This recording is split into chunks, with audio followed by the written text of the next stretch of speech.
దేవుని యొక్క మహా ఉన్నతమైనటువంటి కృపను బట్టి గడిచినటువంటి సెషన్లో అర్మగిద్దోన్ అనేటువంటి యుద్ధం గురించినటువంటి వివరణని మనం అందరం కూడా ధ్యానించుకోవడానికి దేవుడు కృప అందించాడు.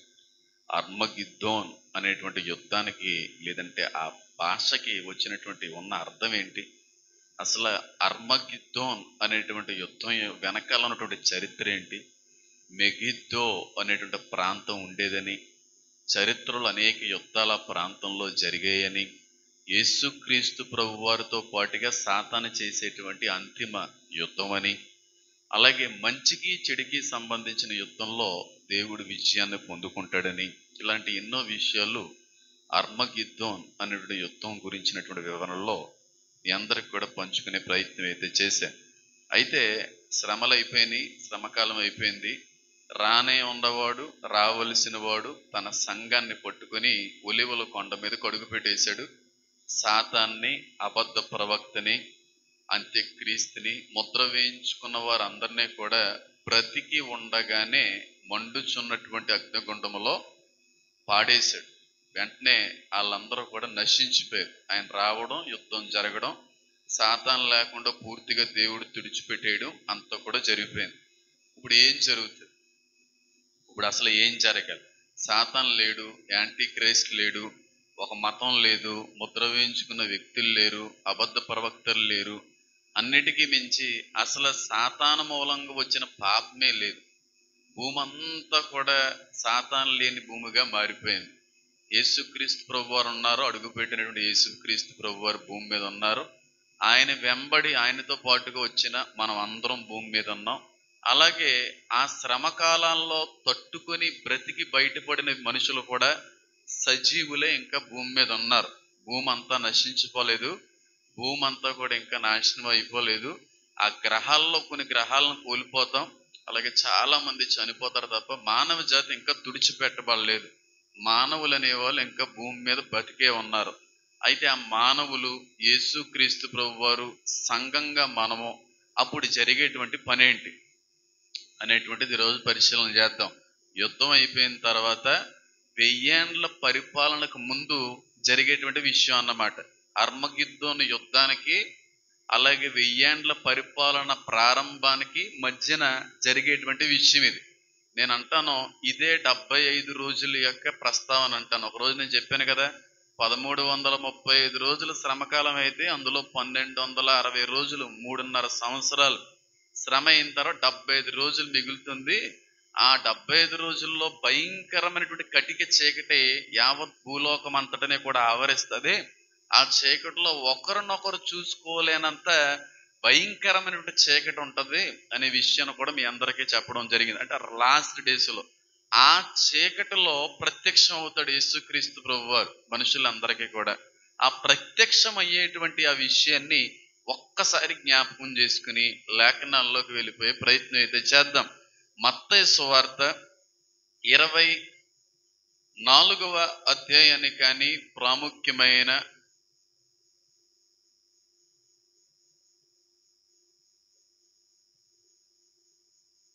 లేఖనంగా కానీ మనం చూసి ముందుకు వెళ్ళినట్టయితే, ఎప్పుడైతే ఆఖరి 75 రోజులంతా కూడా భయంకరమైన కటిక చీకటి యావత్ భూలోకాన్ని కమ్ముతుందో, మనుషులు ఒకరినొకరు చూసుకోలేనటువంటి పరిస్థితులు ఎప్పుడైతే వస్తాయో, సూర్యుడు చంద్రుడు కూడా వాటి యొక్క వెలుగును ఉత్పత్తి చేయడం ఎప్పుడైతే ఆపేస్తారో, ఆ చీకటిలో జరిగేటువంటి విషయమే ఈరోజు ప్రారంభ ప్రస్తావనగా మొదలుపెట్టి చెప్పవలసిన దానిలోకి వెళ్ళిపోయే ప్రయత్నం చేస్తాను.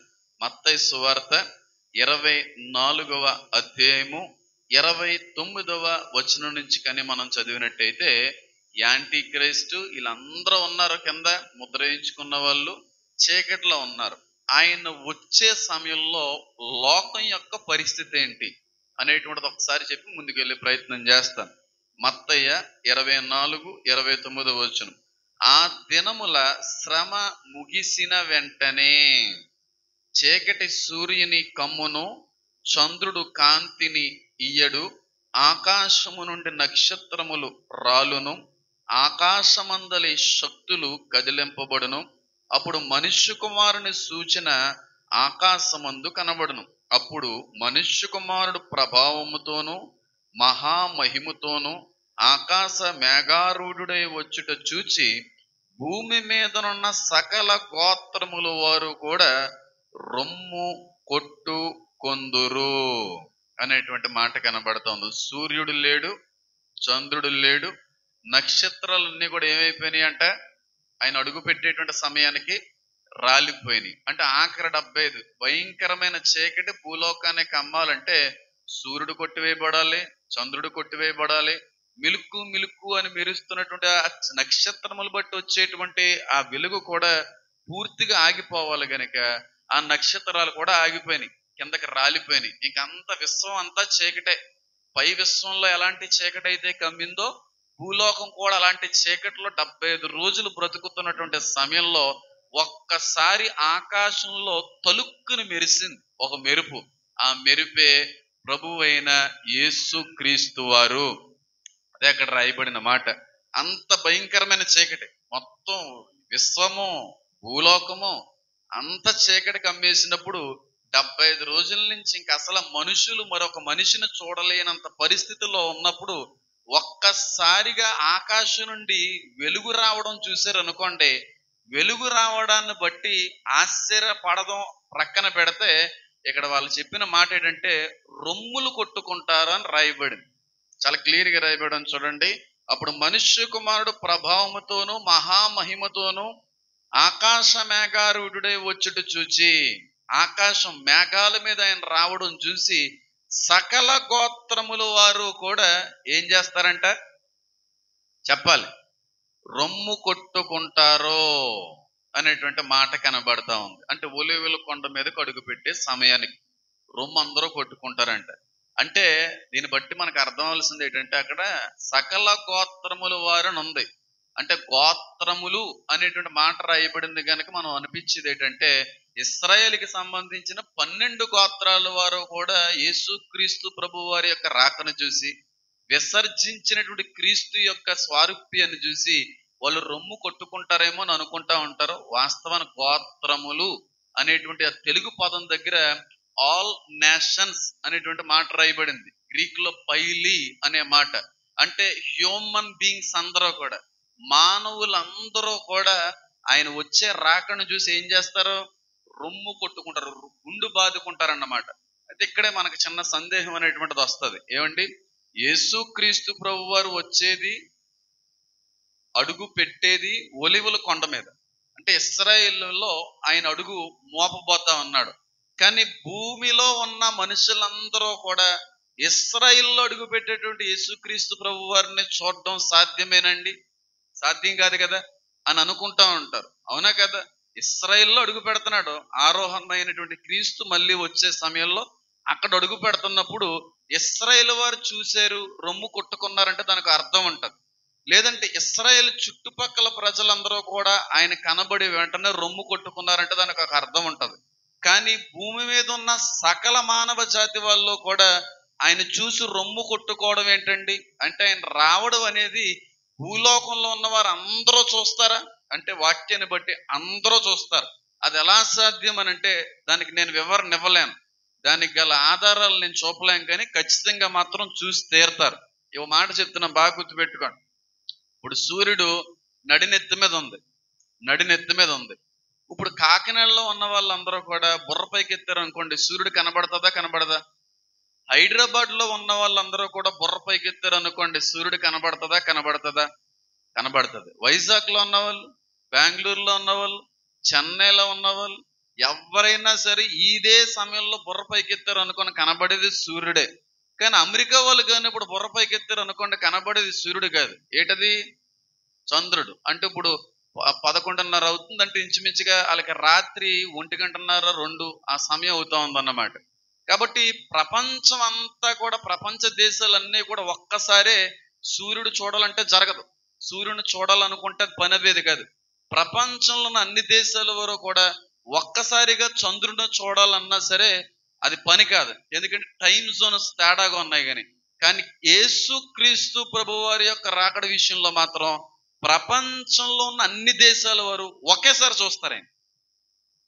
సూర్యుని అలా చూడలేం, చంద్రుడిని అలా చూడలేం, కానీ క్రీస్తుని మాత్రం ప్రపంచంలో ఉన్న అందరూ ఒకేసారి చూస్తారు. ఒకేసారి చూస్తారు. భూమి మీద ఉన్న సకల మానవ జాతి వాళ్ళందరూ కూడా ఆయన రాకను చూసి, ఆయన వెనకాల వచ్చేటువంటి ఆ మహిమ దూతల సమూహము, పరిశుద్ధుల యొక్క గుంపు, సంఘం, ఇదంతటిని చూసి ఆ చీకటిలో తలుక్కుమని మెరుస్తున్నటువంటి వెలుగేంటి అని ఒక్కసారి ఆకాశం వైపు కనులెత్తి చూసినప్పుడు వాళ్ళకి కనబడేటువంటిది ఏంటంటే యేసు క్రీస్తు ప్రభు వారి యొక్క స్వారూప్యము. తెల్లటి గుర్రం మీద, రాజులకు రాజు, ప్రభువులకు ప్రభు అన్నటువంటి ఆ పేరుతో, లెక్క పెట్టలేనన్ని కిరీటాలతో, రక్తములో ముంచబడినటువంటి ఆ అంగీతో ఆయన రావడం అనేది భూమి మీద ఉన్న వారు అందరూ చూస్తారు. అందరూ చూస్తారు. సూర్యుడిని మనం చూసేయగలుగుతున్నప్పుడు ఆయన చూడలేమా? అందరూ, ప్రపంచంలో ఉన్న అందరూ చూసి అప్పుడు రొమ్ము కొట్టుకుంటారంట. అయ్య బాబు, ఈయన మనం తిరస్కరించింది, ఈయన మనం విమర్శించింది, విసర్జించింది, దేవుడు వాడు వీడు అని కొలిసాం, కానీ ఈ రోజు నిజమైన దేవుడు ఈయన అని తెలుసుకోవడానికి సమయం చాలా పెట్టింది, చాలా మోసపోయావి అని చెప్పి రొమ్ము కొట్టుకుంటారో అనేటువంటి మాట అక్కడ కనబడుతూ ఉంది. అంటే చీకటి లోకంలో ప్రత్యక్షమయ్యేటువంటి వెలుగుగా ప్రత్యక్షం అవుతాడే. ఎంతమందికి అర్థమైంది? విశ్వం అంతటా కూడా చీకటి కమ్మేసింది. ఆ విశ్వం అంతటలో కూడా చీకటి కమ్మినటువంటి ఆ సమయంలో మనుషులు ఆ వెలుగును చూస్తారు. ఆ రాకడ సంబంధించిన మాటనే మలాకీ గ్రంథంలో రాస్తాడు. కానీ చాలా మంది దాన్ని ఇష్టం వచ్చినట్టుగా అర్థం చేసుకుంటా ఉంటారు. ఇష్టం వచ్చినట్టుగా. చాలా మంది సేవకులు నేను అనకూడదు, సేవకులు కూడా ఇష్టం వచ్చినట్టుగా వాక్యాన్ని అర్థం చేసుకుని విశ్వాసులకు బోధించిన కారణాన్ని బట్టే క్రైస్తవ్యం లోకంలో అపార్థమైందంట. వాక్యం అర్థం కాలేని కారణాన్ని బట్టి క్రీస్తు లోకానికి అపార్థమయ్యాడు. వాక్యం సరిగ్గా అర్థం చేసుకుంటే క్రీస్తు లోకానికి అపార్థం కాడు. సరిగ్గా అర్థం కాదు, వీళ్ళకి ఏదనిపిస్తే అదే అన్నట్టుగా చెప్పాడు, మొదలు పెట్టేశారు. విన్నటువంటి విశ్వాసులు కూడా దానినే రూఢిగా నమ్మి ఆ వాక్యాన్ని బయట సువార్తలోని వేరే వేరే విషయాల్లో ప్రకటించడం మొదలు పెట్టారు. ఈ కారణాన్ని బట్టి దేవుడితో పాటుగా క్రైస్తవ్యం కూడా అపార్థమయ్యింది అంటాను. అపార్థమయ్యింది.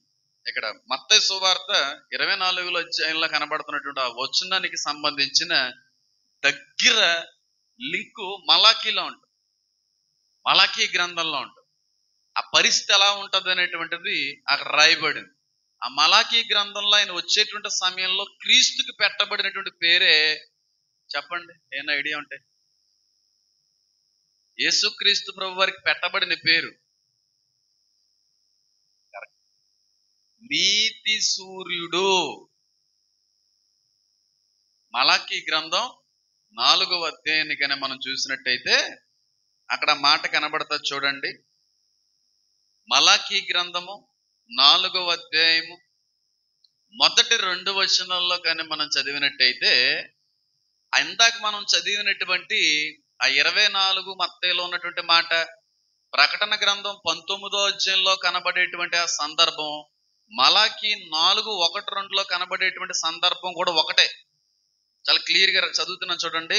ఏలయనగా నియమింపబడిన దినము వచ్చుచున్నది. నియమింపబడిన దినము, ఏ దినము?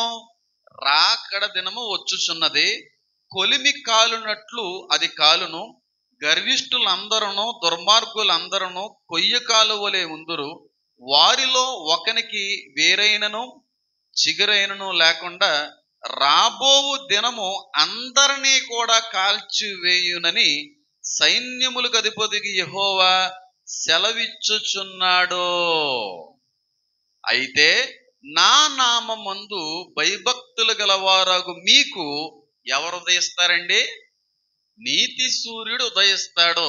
ఈ వచనాన్ని ఇష్టం వచ్చినట్టుగా ఆడుకున్నారు సార్, ఇష్టం వచ్చినట్టుగా. ఇంకా వాళ్ళ ఇష్టం. జకర్యా గ్రంథం 14వ అధ్యాయం 2వ వచనం ఒకసారి చదవండి. 6వ వచనం జకర్యా 14 చదవాలి. యెహోవా దినమున ప్రకాశమానమగునవి ఇంకా ఉండదు. వెలుగు లేకపోవును. నేను ఇందాక చెప్పాను చూడండి, మత్తయి 24 అధ్యాయంలో వెలుగు సంబంధమైనటువంటి ఏ గ్రహాలు కూడా ఉండవు. యెహోవా ప్రత్యక్షమయ్యేటువంటి సమయంలో వెలుగు లేకపోవును. అప్పటికి లోకమంతా కూడా చీకటి కమ్మాలి. ఆ చీకటి కాలానికే 75 రోజులు నేను విధించడం జరిగింది. అంటే నా అభిప్రాయాన్ని చెప్తున్నాను. ఇదే కరెక్ట్ అని చెప్పి ఏ దైవజనుడిని కూడా వ్యతిరేకంగా మాట్లాడడానికి నేను సరిపోను. వాళ్ళ అభిప్రాయాలు వాళ్ళు చెప్పారు. దేవుడు నాకు ఇచ్చినటువంటి ప్రేరణ, దర్శనం నేను పంచుకుంటున్నాను. క్లియర్గా జకర్యా 14:6 రాయబడిన మాట ఏంటంటే, వెలుగు లేకపోయేను. వెలుగు లేదంటే దాని అర్థం ఏంటి? యావత్ లోకం అంతా కూడా చీకటితో కమ్మబడింది. ఆ మాట 19 అధ్యాయం మత్తయి 24. ఇప్పుడు మలాకీ 4:2 కానీ చదివామనుకోండి, ఇదంతా ఒకే సందర్భం, ఒకేసారి జరిగేటువంటి విషయం. ఆ భయంకరమైనటువంటి చీకటిలో నీతి సూర్యుడు ఉదయించాడు. ఎప్పుడైతే ఆయన ప్రత్యక్షం అవుతాడో అప్పుడు వరకు లేని వెలుగు యావత్ భూలోకం అంతటి మీదుగా కూడా ప్రకాశింపబడతాది. ప్రకటన గ్రంథంలో కూడా ఉంటుంది చూడండి. ఇంక దేవాలయం అనేది లేదు, ఆయనే దానికి దేవాలయమే ఉన్నాడు. ఇంక సూర్యుడైనను చంద్రుడైనను వెలుగైనను సంబంధం లేదు, ఆయనే వెలుగై ఉన్నాడు, ఆయనే దీపమై ఉన్నాడు. ఇక చంద్రుడు ఉండడు, సూర్యుడు ఉండడు, ఆయన అంత వెలుగుగా ప్రకాశించబడతాడు. ఎంత లైటింగ్ ఎమిట్ అవుతూ ఉంటుందో అర్థం చేసుకోండి. సూర్యుడికి 100 రెట్లు వెలుగు ఆయన ప్రకాశింప చేస్తా ఉంటాడు. సూర్యుడు, చంద్రుడు, నక్షత్రాలు అన్నీ కలిపితే ఇచ్చే వెలుగు, ఆయన ఇచ్చేటువంటి వెలుగుకి 1% కూడా సమానం కాదు. అంత ప్రకాశమానమైన స్వరూపంతో ఆయన రాబోతున్నాడు. అంత వెలుగు ఆయన వస్తున్నప్పుడు భూమి అంతా వెలిగించబడుతుంది. ఒక దేవదూత వస్తేనే భూమి అంతా కూడా వెలుగుతో నింపబడింది ఉంది ప్రకటన గ్రంథంలో. ఒక దేవదూత దిగుతుంటేనే. అలాంటి దేవదూతల కంటే పైన ఉన్నవాడు దిగితే ఇంకెంత లైటింగ్ ఉంటది, ఇంకెంత లైటింగ్ ఉంటది. ఆ లైటింగ్కే, ఆ క్రీస్తుకే మలాకి పెట్టిన పేరు నీతి సూర్యుడు. ఎందుకు పెట్టారు నీతి సూర్యుడు అనేటువంటి పేరు ఆయనకి? సూర్యుడు లేదు, చంద్రుడు లేడు, నీతి అయినటువంటి క్రీస్తు సూర్యుడిగా మారాడు. లోకం అంతా కూడా ప్రకాశించింది. అప్పుడు వరకు లేని వెలుగు ఆయన రాకను బట్టి భూలోకం అంతా కూడా వెలుగుతో నింపబడింది. ఆ నింపబడిన తర్వాత ఆయన చేసే పని ఏంటి? సార్ ఒకసారి మీ ఇమాజినేషన్కి వెళ్ళిపోండి. మీ ఇమాజినేషన్ కూడా దొరకదు. నేనే చాలా ట్రై చేశాను. ఒక 50-60% మాత్రమే నేను దాన్ని చూడగలిగాను తప్ప 100% కూడా దాన్ని ఇమాజిన్ చేయడం కూడా కష్టం అయిపోయింది. సూర్యుడు లేడు, చంద్రుడు లేడు, నక్షత్రాలు లేవు, బల్బులు లేవు, కరెంట్ లేవు, ఏమీ లేవు. కానీ యేసుక్రీస్తు ప్రభువారు భూలోకం అంతా కూడా వెలుగుతో నింపేశాడు. ఆయన ఎంత వెలుగుమయమే ఉన్నాడో అర్థం చేసుకోండి. ఆయన ఎంత ప్రకాశవంతమైనటువంటి వాడే ఉన్నాడో అర్థం చేసుకోండి. ఎంత వెలుగుతో ఉంటాడో, ఎంత తేజస్సుతో ఉంటాడో యేసుక్రీస్తు ప్రభువారిని అర్థం చేసుకోండి. అంత వెలుగు. అందుకే ఆయనకు ఉన్న పేరు, ఆయన వెలుగై ఉన్నాడు, ఆయన దీపమై ఉన్నాడు అని ఉంది వాక్యంలో. అంత లైటింగ్ ఉంటది. ఆయన చూడడమే లైటింగ్, లైట్ ఎమిట్ అవుతాం, వెలుగు ప్రకాశం జరుగుతూనే ఉంటది. ఆ చీకట్లో వచ్చేటువంటి ఆకాశపై నుంచి వచ్చే సమయంలో సూర్యుడేమో అనుకుంటారు, సూర్యుడు మళ్ళీ వచ్చాడేమో, సూర్యుడు మళ్ళీ మొదలైందేమో, సూర్యుడు మళ్ళీ కలుగు చేయబడ్డాడేమో అన్నంత వెలుగు భూమి మీద ఉన్న వారందరి మీద కూడా ప్రకాశింపబడుతుంది క్రీస్తు యొక్క వెలుగు. ఆయనకి పెట్టిన పేరే నీతి సూర్యుడు. ఈ మలాకి 4:2 ఎక్కువగా వాక్యం బోర్డుల మీద కనబడతా ఉంటుంది. నా యందు భయభక్తులు గలవారకు మీకు నీతి సూర్యుడు ఉదయించెను అనే మాట వాక్యం బోర్డుల్లో ఎక్కువ కనబడతా ఉంటుంది, ఇళ్లల్లో ఎక్కువ కనబడుతూ ఉంటాయి, చర్చికి సంబంధించినటువంటి ఇంటీరియర్స్ లో వాక్యాలు ఎక్కువ కనబడతా ఉంటాయి. ఎందుకు పెట్టారో అర్థం అవ్వలేదు. అసలు బోర్డులు ఎందుకు పెట్టుకుంటారో వాళ్ళకే తెలియదు. దాని అర్థం పర్థం తెలియకుండా వాక్యాన్ని పెట్టుకుంటా ఉంటారు. నాకు కూడా మొన్న బర్త్డేకో దేనికో హనీ నాకు గిఫ్ట్ ఇచ్చింది లాస్ట్ ఇయర్ అనుకుంటా. హనీ అమ్ము కలిపి వాక్యం బోర్డులు ఇస్తూ ఉంటారు కదా. నాకు అయ్యి అడిగితే నాకేం అడగను. ఎందుకంటే నాకు ఉన్నటువంటి ఆలోచన ఆశ ఏంటంటే, నా రూము గోడలు కనపడకూడదు, గోడలు 4 వైపులు ఉన్న గోడలు వాక్యం బోర్డుతో నింపబడాలి. ఆ విధమైన ఆలోచన నాకు ఫస్ట్ నుంచి ఉండేది. ఆ విధంగా సేకరిస్తుంది. గోడ కనబడదు, 4 వైపులు గోడలు కనబడవు, వాక్యాలు మాత్రమే కనబడతాయి, బోర్డులన్నీ అమర్చాలి. ఆ విధమైన ఆలోచన. మీరు అనుకుంటే పెద్ద పని ఏం కాదు. 10,000 బోర్డులు కొనేసిస్తే ఒక రోజులో అయిపోద్ది. అలా నెమ్మదిగా వాటిని కలెక్ట్ చేసుకుంటాను. ఆ పిల్ల నాకు లాస్ట్ ఇయర్ బర్త్డేయో లేకపోతే ఈ ఇయర్ బర్త్డేయో బోర్డు ఇచ్చారు. మంచి మంచి వాక్యాలు ఎక్కడ సంపాదిస్తారో తెలియదు. ఆ బోర్డు మీద నా యందు భయభక్తులు గలవారు మీకు నీతి సూర్యుడు ఉదయించుననేటువంటి వచనం 4:2 మలాకి వచనం బోర్డులో ఉంది. రోజు చదువుతూ ఉంటాను ఆ బోర్డుని. రోజు చదువుతూ ఉంటాను. అయితే ఒకానొక రోజున నేను ఇప్పటికీ ఒకటే చెప్తా ఉంటాను చూడండి, నేను ఏం గొప్పవాడిని ఏం కాదు. మీతో పాటుగా నేను ఒక విద్యార్థిని దేవుని దగ్గర, నిరంతర విద్యార్థి. రోజు మీతో పాటుగా నేను ఎన్నో విషయాలు నేర్చుకుంటున్నాను. నాకు అంత తెలిసి ఇక్కడికి రాలేదు. ఏమీ తెలియకుండా రోజుకు ఒక విషయం దేవుడి మూలంగా నేర్చుకున్నా. ఒక విద్యార్థినే, నిరంతర విద్యార్థి. అంతా తెలిసి వచ్చి బాగా తెలిసిన జ్ఞానిగా మీ ముందుకు నేను రాలేదు. ఏమీ తెలియని శూన్యంగానే వచ్చాను. ఆ శూన్యాన్ని జ్ఞానంతో నింపుతున్నాడు దేవుడు, నేర్పుతున్నాడు అంతే, ఆయన తరబీదు చేస్తున్నాడు అంతే. ఎప్పటికప్పుడు కొత్త విషయాలు నేర్చుకుంటాను ఉంటాను, మీ అందరితోనే పంచుకుంటా ఉంటాను. నాకు కాబట్టి బైబిల్ అంతా తెలుసని అంటలేదు, తెలియని ఎన్నో విషయాలు నేర్చుకుంటున్నాను రోజున. అలాగే మలాకి 4:2 చదువుతున్నప్పుడు రాత్రి 10:30-11 అయిపోయింది. మామూలుగా ఈ చదువుకుంటున్నటువంటి సమయంలో దేవుడు బయలుపరిచినటువంటి అర్థాన్ని విని గ్రహించి చాలా కళ్ళని నీళ్ళు పెట్టుకున్నాను. ఏ పాటి వాడినయ్యా నిన్ను, ఏ విధమైన యోగ్యత ఉంది నాకు తెలిసి చరిత్రలో ఎవరికి కూడా దీని గురించిన వివరణ అర్థం తెలిసి ఉండకపోవచ్చేమో, కానీ ఇంత స్పష్టంగా దీని యొక్క అర్థాన్ని నాకు బయలుపరిచావు నాయన అని కన్నీళ్లతో దేవుని స్తుతించి, అంత అద్భుతమైన అర్థం దాని వెనకాల ఉన్న అర్థం.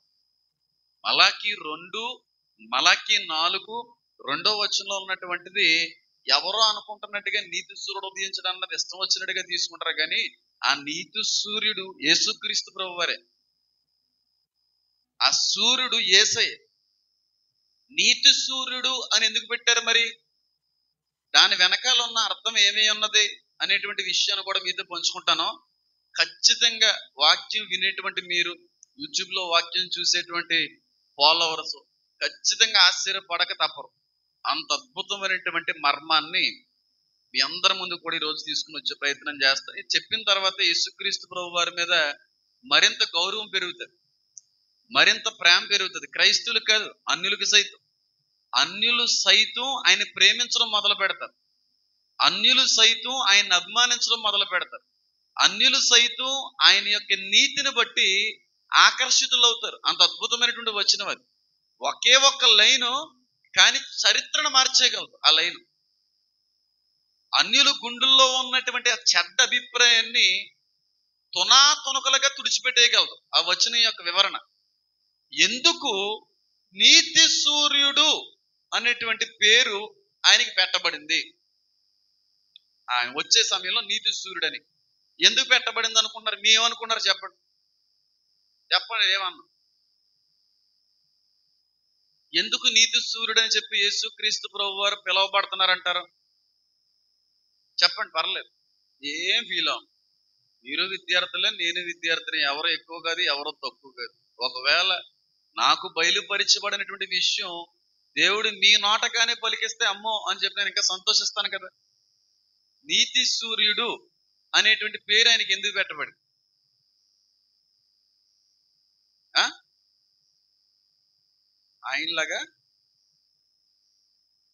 ఆయనలో అవినీతి లేదు కాబట్టి నీతి సూర్యుడు అని పిలువబడతా ఉన్నారు. అది అందరూ అనుకునేది. అవినీతి లేనివాడు కనుకే నీతిమంతుడిగా తీర్చబడ్డాడు కనుకే నీతికి సూర్యుడై ఉన్నాడు అనేటువంటి మాట. వాళ్ళు చెప్పిన తప్పని ఏం అనట్లేదు, కరెక్టే, కానీ దాని యొక్క సంపూర్ణ అర్థం అది కాదు. ఇంకా ఎవరన్నా ట్రై చేయండి, మగవాళ్ళు ట్రై చేయండి. ఎవరన్నా ఏం ట్రై చేస్తామండి బాబు, ఏం ట్రై చేయాలి మేము? మీరు ఏమన్నా చెప్పాలంటే చెప్పేయండి, ఇదేసి వెళ్ళిపోతాం. ట్రైయింగ్లకి ఏమంటాం, మాకు నేనే పట్టాలి అన్నట్టు. ఆయన నీతిమంతుడు గనక నీతి సూర్యుడు అనేటువంటి పేరు పెట్టబడింది. అవినీతి లేదు గనక అందుకారణాన్ని బట్టి కూడా నీతి సూర్యుడు అనేటువంటి పేరు పెట్టబడింది. ఇవన్నీ కూడా కారణాలే, కానీ నిజమైన కారణం ఆ చీకటిలో ప్రకాశించేటువంటి సూర్యుడిగా వచ్చే సమయాన్ని బట్టి క్రీస్తుకు నీతి సూర్యుడు అనేటువంటి పేరు ఆపాదించడంలో ఉన్నటువంటి ఉద్దేశం చాలా గొప్పదంట. నేను కన్నీటితో దేవుని స్తుతించానంటే అర్థం చేసుకోండి దాని యొక్క అర్థం ఎంత అద్భుతమైందో. మరింత ప్రేమించడం మొదలుపెట్టాను యేసే. ఎప్పటి వరకు యేసుక్రీస్తు ప్రభువు వారిని, క్రైస్తవ్యాన్ని, వాక్యాన్ని ఎంతమంది అయితే అపార్థం చేసుకున్నారో వాళ్ళ అపార్థాలు అంతటినీ కూడా తుడిచిపెట్టేటువంటి సమాధానం చెప్పబోతున్నాను మీ అందరికీ కూడా ఈ రోజున. అపార్థమైంది క్రైస్తవ్యం, ఎందుకంటే అర్థం కాని విధంగా బోధలు చేసిన సేవకులను బట్టి. అర్థం పర్థం తెలియకుండా వాక్యాన్ని నచ్చినట్టుగా బోధించడం. వాక్యం తెలిస్తే మాట్లాడాలి, తెలియకపోతే నోరు మూసుకుని కూర్చోవాలి. వాక్యం దగ్గర నాటకాలు చేయకూడదు, వాక్యం దగ్గర మన జ్ఞానాన్ని ప్రదర్శించకూడదు. అది మనల్ని నడిపించాలి. మనకు నచ్చినట్టుగా వాక్యాన్ని నడిపించేటువంటి వాళ్ళు ఎక్కువైపోయారు ఈ మధ్య. దాన్ని బట్టి విశ్వాసులు దారి తప్పిపోతున్నారు. వాక్యం తెలిస్తే వాక్యాన్ని ప్రకటించాలి, తెలియకపోతే నోరు మూసుకొని వినాలి, చెప్పేవాళ్ళు వినాలని. ఎంతమందికి అర్థమైంది? ఉంది కదా, అది కూడా వరమనే ఉంది కదా, కావాలనుకుంటూ వచ్చేది కదా. బుద్ధి వాక్యము జ్ఞాన వాక్యం ఆయన ఇవ్వాలని ఉంది. తన చిత్తానుసారమైన రీతిలో ఇచ్చేటువంటిది, బోధించేటువంటి వ్యక్తులకు ఇచ్చేటువంటిదని కూడా రాయబడి ఉంది. కాబట్టి ఎప్పుడు వాక్యాన్ని వక్రీకరించి మాట్లాడకూడదు. వాక్యం మనకు అర్థమైనట్టుగా చెప్పే ప్రయత్నం చేసే కారణాలను బట్టి విశ్వాసం నిజం ఇదే అనుకొని చెప్పి అపార్థం చేసుకుని దారి తప్పే ప్రమాదం ఉంది. క్రైస్తవ్యం క్రీస్తు అపార్థం అవడానికి కారణం అర్థం పర్థం లేని వివరణలనే అంటాను నేను. ఏంటి దీనిలో ఉన్న అర్థం ఏంటి? ఆయన వచ్చేటువంటి సమయానికి, భూమంతా కూడా చీకటితో నింపబడినటువంటి సందర్భానికి, ఆయనకి పెట్టినటువంటి పేరుకి గలిగినటువంటి అర్థం ఏమన్నా ఉందా? దానికి సంబంధించిన వివరణ ఏమన్నా ఉందంటే చాలా అద్భుతమైన వివరణ. నేను మొన్నటి వరకు కూడా నేను ఆ విధంగానే వచ్చి నన్ను అనుకునేవాని, కానీ దేవుడు దీన్ని చాలా సంక్లుప్తంగా వివరించిన తర్వాత అమ్మ బాబు దీని వెనకాల ఎంత నీతి ఉందా క్రీస్తులు అని చెప్పి ఆశ్చర్యపడక తప్పలేదు. ఖచ్చితంగా అన్యులందరికీ షేర్ చేయవలసినటువంటి విషయం నేను చెప్పబోయే విషయం అంట. ఎందుకు యేసు క్రీస్తు ప్రభు వారికి పరలోకం నుండి భూమికి అడుగు పెట్టేటువంటి క్రీస్తు వారిని నీతి సూర్యుడిగా ఎందుకు పరిగణించారు? నీతి సూర్యుడు అనే పేరు ఆయనకి ఎందుకు పెట్టడానికి ఇష్టపడ్డారో అని ఆలోచన చేస్తే, మనలో లేని నీతి ఆయనలో ఉంది కాబట్టి, లేకపోతే భూలోకంలో ఎవరిలో కూడా కనబడ నీతి ఆయనలో ఉంది కనుక ఆయనకి నీతి సూర్యుడు అనేటువంటి పేరు పెట్టుండొచ్చా అని అంటే ఒక మాట చెప్తున్నాను చూడండి. చరిత్రలో ఈ రోజు వరకు అంటే యేసుక్రీస్తు ప్రభు వారు సాతాన్ని సంహరించేటువంటి సమయం వరకు కూడా అంతటి నీతి క్రియ ఎవరు చేసుండ్రు, అంత అద్భుతమైనటువంటి న్యాయాన్ని ఎవరు చేసుండ్రు, అంత నీతి న్యాయాలతో తీర్పు తీరుస్తాడు. అందుకు ఆయనకి ఆ పేరు వచ్చింది. మళ్ళీ చెప్తున్నాను, ప్రపంచ చరిత్రలో ఇంత న్యాయబద్ధంగా ఇంత నీతిగా న్యాయాన్ని జరిగించిన రాజులు అనే వాళ్ళు ఎవరు ఉండకపోయి ఉండొచ్చు. ఏ మనిషిలో కూడా కనబడనంత నీతి ఆ క్రీస్తులో కనబడుతుంది. ఆ రోజున ఆ కనబడిన నీతిని బట్టి విడవబడిన అన్యజనులు సైతం షాక్ తింటారు. అంత నీతిని ప్రదర్శిస్తాడు, అంత న్యాయాన్ని జరిగిస్తాడు. చూసేవాళ్ళు వినేవాళ్ళందరూ కూడా ఆశ్చర్యపడి షాక్ అయిపోతారు. అంత నీతిమంతుడే. అందుకే రైచియస్ అనేటువంటి మాట పదం ఆయనకి మాత్రమే ఉపయోగించబడతారు. చాలా నీతిమంతుడు, చాలా న్యాయవంతుడు. నవీన్ పగడాల గారి విషయంలో న్యాయం జరగలేదని ఏడుస్తున్నారు, కానీ భూలోకంలో న్యాయము నీతి జరగదు. ఆయన చేసేటువంటి న్యాయం ముందు ఇహలోక సంబంధమైన న్యాయ వ్యవస్థలో వేస్ట్ అంటాను. అంత న్యాయవంతుడే, అంత నీతిమంతుడే. అందుకు నీతి సూర్యుడు అనేటువంటి పేరు పెట్టబడింది. ఏం చేస్తాడో చెప్తాను చూడండి. ఆరోహణం అయ్యాడు, వెళ్ళాడు, వచ్చాడు, సాతాను సంహరించాడు, మండుచున్నటువంటి అగ్నికొండల్లో పాడేశారు. యేసుక్రీస్తు ప్రభు వారు ఒలివుల కొండ మీద ఉన్నారు. యేసుక్రీస్తు ప్రభు వారితో పాటుగా బ్రతికినటువంటి యూదులు 144,000 మంది ఉన్నారు. వారితో పాటుగా దేవదూతలు ఉన్నాయి. వారందరితో పాటుగా ముందుగా కొనుక్కోబడినటువంటి ఎత్తబడినటువంటి మనం అందరం కూడా పరిశుద్ధుల గుంపు అంతా కూడా ఆ ప్రాంతంలో ఉంది. ఆ ప్రాంతంలో ఈ బృందంతో పాటుగా ఎదురుగా ఉన్న వాళ్ళు ఎవరంటే యేసుక్రీస్తు ప్రభు వారి యొక్క ఉగ్రత నుంచి తప్పించుకొని మన 4 జంతువుల కోసం చెప్పాను కదా, ఒక జంతువును సంహరించాడు, 3 జంతువులు అధికారాన్ని కోల్పోయారు తప్ప వాళ్ళని చంపలేదు. అంటే అప్పటి వరకు మిగిలి ఉన్నటువంటి మానవ జాతిలో ఉన్నవారందరూ యేసుక్రీస్తు ప్రభు వారు ముందు ప్రత్యక్షం అవుతారు. ఇది జరిగిన తర్వాత 1000 ఏండ్ల పరిపాలన జరుగుతుంది. ఆయన చేసేటువంటి ఆ న్యాయం ఉంటుంది చూడండి, ఆ తీర్పు ఉంటుంది చూడండి, ఎవరికి ఉండదేమో అలాంటి నీతి. అంత నీతిగా దాన్ని సెటిల్ చేస్తారు, అంత నీతిగా, అంత న్యాయంగా, చాలా బ్యాలెన్స్డ్ గా తీర్పు తీరుస్తాడు. ఆ బ్యాలెన్స్డ్ గా తీర్పు తీర్చేటువంటి దాన్నే బైబిల్ పెట్టిన పేరు మేకల నుండి గొర్రెలను వేరుపరచడం. అక్కడ కనబడుతుంది ఆయన నీతి ఎంత గొప్పదో, ఆయన నీతి ఎంత గొప్పదో. ఇప్పటి వరకు కూడా ప్రతి సేవకుడు, ప్రతి విశ్వాసి కూడా లోకాన్ని భ్రమపరిచి, లోకాన్ని తప్పు పట్టించినటువంటి ఏకైక మాట ఏదన్నా ఉందంటే, యేసు క్రీస్తు ప్రభు వారిని సొంత రక్షకునిగా స్వీకరించిన వారందరూ మండుచున్న నరకంలోనే ఉంటారు అనేది పెద్ద అబద్ధం. యేసుక్రీస్తు ప్రభు వారిని స్వీకరించని వారందరూ నరకంలోనే ఉంటారు, పెద్ద అబద్ధం. ఆ అబద్ధాన్ని కొడతాడు అక్కడ, అంత నీతిని జరిగిస్తాడు ఆయన. ఎంతమందికి అర్థమవుతుంది నేను చెప్పేది? నేను ఇంటర్వ్యూలో నాతో మాట్లాడిన మాట ఏంటంటే, ఒక మనిషి చాలా మంచోడు, చాలా నీతిమంతుడు, చాలా న్యాయవంతుడు, ఏ పాపం చేయలేదు, చాలా నాణ్యంగా బతికాడు, కానీ ఆ వ్యక్తి యేసుక్రీస్తు ప్రభు వారు దేవుడు అని అంగీకరించకుండా చచ్చిపోయాడు. ఇప్పుడు ఆ వ్యక్తి ఎక్కడికి వెళ్తాడో అని అంటే, ఎవరైనా చెప్పింది ఏంటంటే నరకానికే అని చెప్పి. నన్ను కూడా ఒక ఇంటర్వ్యూలో ఈ మాట అడగడం జరిగింది. చాలా మంచోడండి ఒక వ్యక్తి, చాలా నీతిమంతుడండి ఒక వ్యక్తి, చాలా న్యాయంగా బతికాడండి, చాలా పరిశుద్ధంగా జీవించడండి.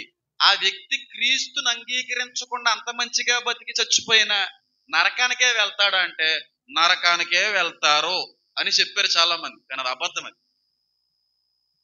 రాధా మనోహర్ దాస్ గారు కూడా ఈ మాటను పట్టుకొని చాలా సార్లు క్రీస్తుని, క్రైస్తవ్యాన్ని తప్పుగా చూపించే ప్రయత్నం చేయడంలో తప్పేం లేదు. ఎందుకంటే వాక్యం మనకు అర్థమే సావలేదు కనుక.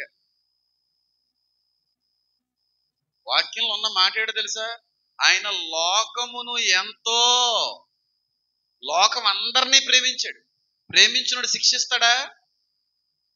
ప్రేమించినోడు ఉగ్రత పంపిస్తాడా? ప్రేమించినోడు నరకంలో పాడేయడానికి ఇష్టపడతాడా? అసలే ఇష్టపడ్డు. ప్రేమించేవాడు ఇప్పుడు కాపాడటానికి ఇష్టపడతాడు. ఆ లాస్ట్ సెకండ్ లో ఆయన తీసేటువంటి చేసే తీర్పు, ఫిల్టరేషన్ అద్భుతంగా ఉంటుంది. అందుకు నీతిశీరుడు అనేటువంటి పేరు పెట్టబడింది. ఆయన నమ్మి బాప్తీసం పొందుకున్నవాడు మాత్రమే రక్షించబడును, నమ్మని వానికి శిక్ష విధించబడును అని రాధా మనోహర్ దాస్ గారు కూడా నాతో వాదించారు ఒకనొక సమయంలో. శిక్ష అనేటువంటిది నరకానికి సంబంధించింది కాదు, ఇహలోక సంబంధమైన శ్రమకు సంబంధించినటువంటి శిక్ష. దాన్ని తప్పుగా అర్థం చేసుకున్న వాళ్ళే. అక్కడ అద్భుతమైన షాకింగ్ విషయం ఏంటంటే, చాలా మంది ఆ శ్రమలో దాటుకుని బ్రతుకున్న వాళ్ళు ఉంటారు, కోట్ల మంది ఉంటారు. ఆ కోట్ల మంది ఎదురుగుండా యేసుక్రీస్తు ప్రభు వారు మనం అందరం ప్రత్యక్షం అవుతాం. వాళ్ళందరూ షాక్ అయిపోతారు, మోకాళ్ళు వేసేస్తారు, యేసయ్యా నువ్వే దేవుడు అని అంటారు. ఏదో జరుగుతుంది. జరిగినప్పుడు 1000 ఏండ్ల పరిపాలన అనేటువంటిది చెయ్యడానికి ముందుగా ఈ మిగిలి ఉన్నటువంటి మనుషుల్ని 2 భాగాలు చేస్తారు. జాగ్రత్తగా గమనించండి.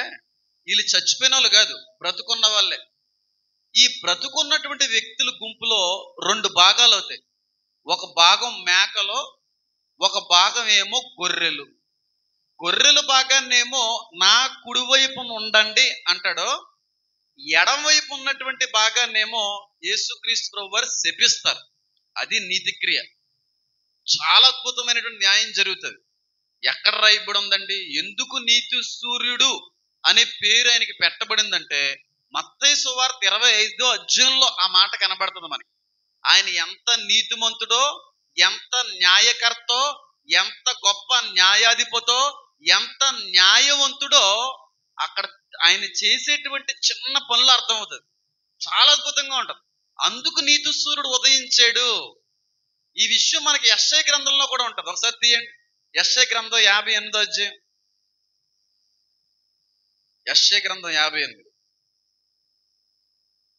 అవసరం లేదు కానీ ఎందుకన్నా మంచిది, అంటే మీతో పాటుగా బయట వాళ్ళు కూడా ఉపయోగపడతాయి కాబట్టి అది అందులోకి వెళ్తున్నా తప్ప అందులోకి వెళ్ళవలసింది. చాలా ఉన్నాయి మాట్లాడుకుంటే. జకర్యాకి వెళ్ళిపోవచ్చు, యెషయాకి వెళ్ళిపోవచ్చు, చాలా చాలా మాటలు కనబడతా ఉంటాయి.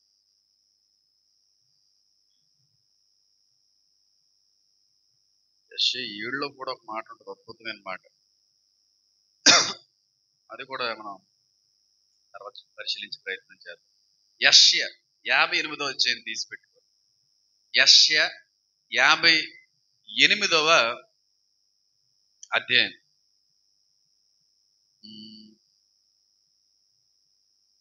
ఈ మాట ఈ యెషయా గ్రంథంలో రాయబడినటువంటి మాటలో నేను ఇప్పుడు చెప్పబోయేటువంటి మత్తయి సువార్తలో ఉన్నటువంటి రాయబడిన మాటలు ఒకటే.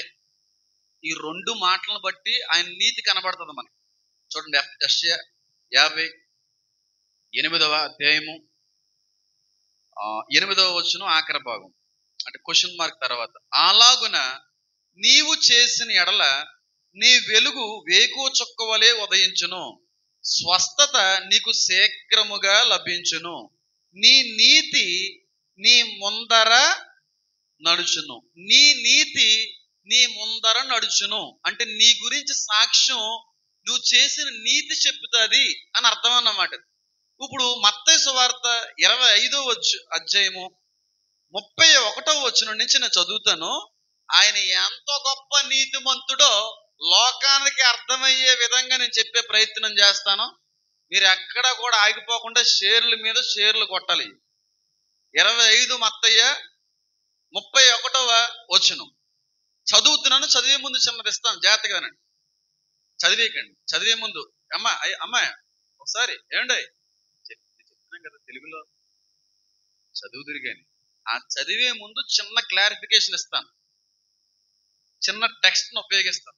అయ్యగారు గారు వెనకాలండి, మా నాన్నగారు అది, ఆయన కంగారు ఎక్కువ.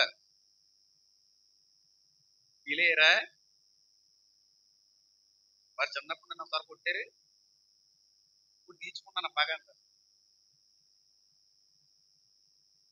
మత్తయి సువార్త 25వ అధ్యాయం 31వ వచనం నుంచి. ఇది కూడా దేవుని యొక్క రాకడ కిందకు వచ్చే సమయం గురించి రాయబడింది. 24 చదువుకున్నా, అది ఇది ఇందా చదువుకున్న జకర్యా 14 ఇదంతా కూడా ఒకటే. 25, 31 ఇక్కడ రాయబడింది. ఆయన ఎంత నీతిమంతుడో చూడండి. తన మహిమతో మనుష్య కుమారుడును ఆయనతో కూడా సమస్త దూతలను వచ్చినప్పుడు ఆయన తన మహిమ గల సింహాసనం మీద ఆసీనుడయుండును. ఎక్కడికి వస్తున్నాడు? భూమి మీదకి వస్తున్నాడు. మహిమతో వస్తున్నాడు అంటే ఎప్పుడు? ఒలీవ కొండ మీదకి అడుగు పెట్టేటువంటి రాకడ గురించి రాశాడు. ఆయన సింహాసనం మీద ఆయన కూర్చుంటాడు. సింహాసనం మీద కూర్చొని ఏం చేస్తాడు? తీర్పు తీరుస్తాడు. సింహాసనం మీద కూర్చున్న రాజుగారే తీర్పు తీరుస్తారు, నడిచేటువంటి బొంట్రౌతి గారు కాదు. సింహాసనం మీద ఎప్పుడు ఒక రాజుగారు కూర్చుంటారో న్యాయం చేయడానికి, తీర్పు చేయడానికి సమయం ఆసన్నమైనప్పుడు సింహాసనం అధిష్ఠించుకుంటారు. ఇక్కడ మహిమతో వచ్చినటువంటి క్రీస్తు సాతాన్ని, తన జనాంగాన్ని నాశనం చేసి ఇశ్రాయేల్లో సింహాసనం మీద కూర్చుంటాడు. ఆయన సింహాసనం మీద కూర్చుంటాడు. ఆయనతో మనం ఉంటాము, బతికిన యూదులు ఉంటారు, దూతలు ఉంటాయి. వీళ్ళందరితో పాటుగా ఆయన సింహాసనం ఎదుట బ్రతికి ఈ శ్రమకాలంలో చావుని తప్పించుకుని నిలబడిన వాళ్ళు కూడా ఉంటారు. కోట్ల మంది ఉంటారు. శ్రమకాలంలో అందరూ చనిపోరు. మళ్ళీ చెప్తున్నాను, చాలా మంది మిగులుతారు. ఒక జాతి మాత్రమే నాశనం అయిపోతుంది. ఆ జాతి కనబడదు. ఇంకా ముద్ర వేయించేసుకుంటారు కాబట్టి డైరెక్ట్. ముద్ర వేయించుకున్నాడు ఎవడన్నా బతకడు, వాళ్ళ ఏర్పాట్లో లేని వాళ్ళు. కోట్ల మంది మనుషులందరూ కూడా ఆయన ముందుకు వచ్చి కూర్చుంటారు. ఇది కూడా మనకి యెషయా గ్రంథం ఒకసారి తీయండి. అదే యెషయా 9వ అధ్యాయం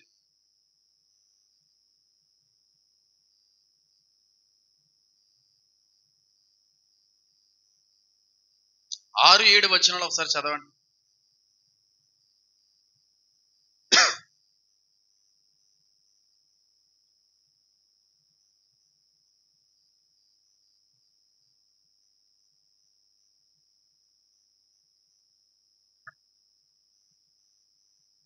ఇది మొదలుకొని మితి లేకుండా దానికి వృద్ధియు క్షేమమును కలుగునట్లు సర్వకాలము దావీదు సింహాసనమును రాజ్యము నియమించును, న్యాయము వలనను నీతి వలన రాజ్యమును స్థిరపరచుటకు అతడు సింహాసనాసీనుడై రాజ్య పరిపాలన.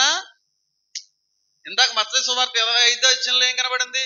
సింహాసనాసీనుడై కూర్చున్నాడు. ఆ సింహాసనం మీద కూర్చున్నప్పుడు ఎదురుగా భూమి మీద బ్రతుకున్నటువంటి కోట్లాది కోట్లాది కోట్లాది మనుషులందరూ ముందున్నారు. అప్పుడు ఆయన తీర్పు తీరుస్తాడు. ఆ తీర్పులో కనబడుతుంది ఆయన నీతి ఏంటో. ఎంత న్యాయంగా చేస్తాడంటే జడ్జ్మెంట్ అది నాకు కళ్ళని నీళ్ళు వచ్చినాయి. అది పరిశుద్ధాత్మ దేవుడి మూలంగా నేను నేర్చుకుంటున్నప్పుడు, తెలుసుకుంటున్నప్పుడు, అనుభవిస్తున్నప్పుడు ఎంత నీతి ఉందటయ్యా నీలో. ఎంత నీతిమంతున్నా ఈ రోజున సిలువ వేసి కొట్టింది, ఎంత నీతిమంతున్నా మేకులేసి కొట్టింది, ఎంత నీతిమంతున్నా ఉమ్మేసింది, ఎంత నీతిమంతున్నా ప్రస్తుత భూ సంబంధమైన కొందరు విసర్జిస్తూ, తిరస్కరిస్తూ, దూషిస్తుంది అని చెప్పి ఏడ్చాను నేను. ఎంత నీతిమంతున్నా మనం అర్థం చేసుకోలేకపోయాం. ఆయన అపార్థం అవ్వడానికి కారణం వాక్యం అర్థం కాని సావుకులే. మళ్ళీ చెప్తాను ఈ మాట ఎన్నిసార్లు అయినా. అన్యుల దగ్గర క్రైస్తవ్యానికి చెడ్డ పేరు రావడానికి కారణం అర్థం పర్థం లేని వాక్య వివరణలే. అందుకే అన్యుల దగ్గర బ్యాడ్ అయిపోయింది క్రైస్తవ్యం. అంటే మీ ఒక్క దేవుడా, మీ దేవుని నమ్మకపోతే నరకమా అనే కారణాన్ని బట్టి మనం బ్యాడ్ అయిపోయాం పూర్తిగా. మనకు విలువ లేదు. అది ఏంటి ఎంత దారుణంగా సైకోల్లా మాట్లాడుతున్నారండి. వాక్యం అర్థం కాక అపార్థమైంది, దేవుని అపార్థం చేసి.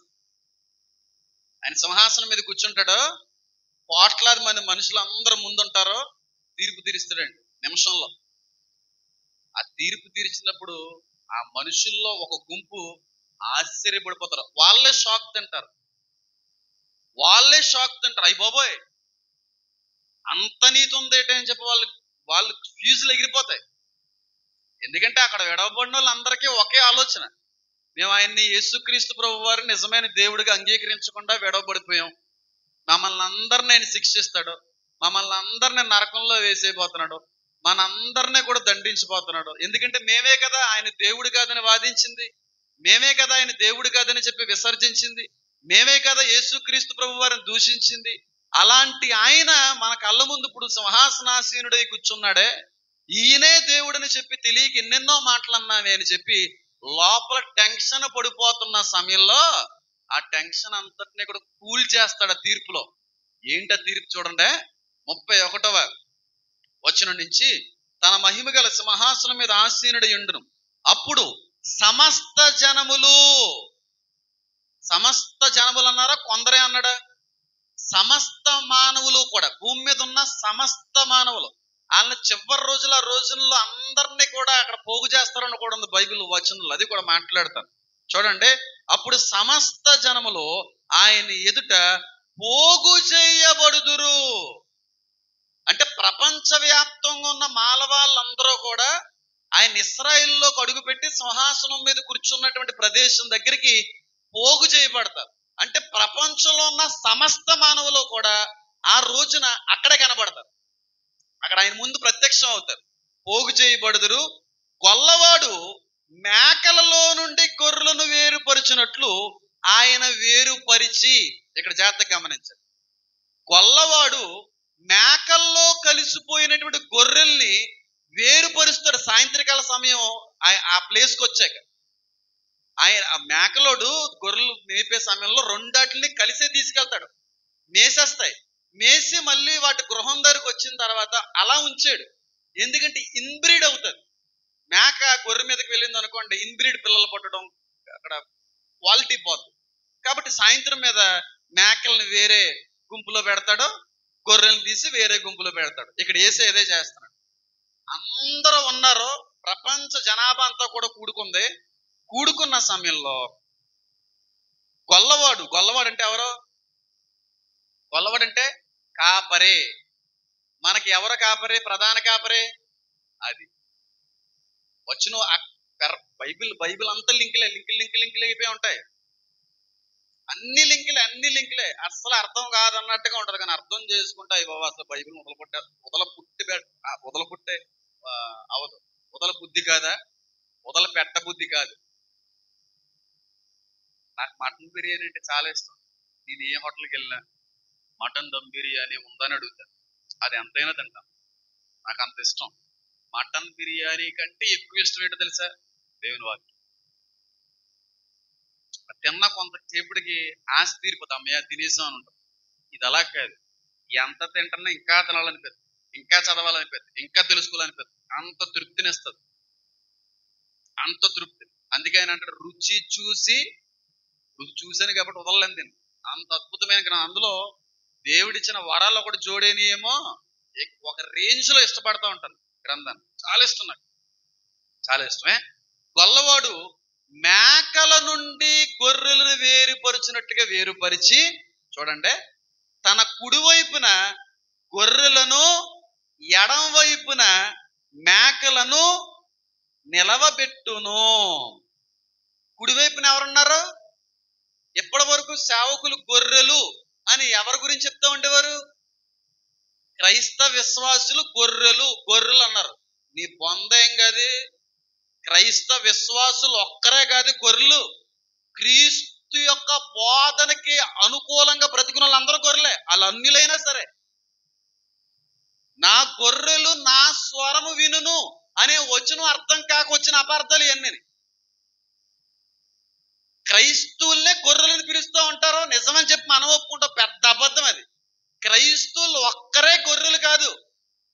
అలాగైతే మేకల్లో నుంచి విభజించినప్పుడు గొర్రెలు ఉన్నాయి కదా, ఆ గొర్రెల్లో సంఘం ఉందా? సంఘం లేదు కదా. తన పెళ్లి కుమార్తెతో కిందకి దిగొచ్చేసింది. వాళ్ళ సంఘస్థులు కాదు, అన్యులలో. క్రీస్తుని ఇంకా అంగీకరించలేని వ్యక్తులు, అందుకే రొమ్ము కొట్టుకున్నారు.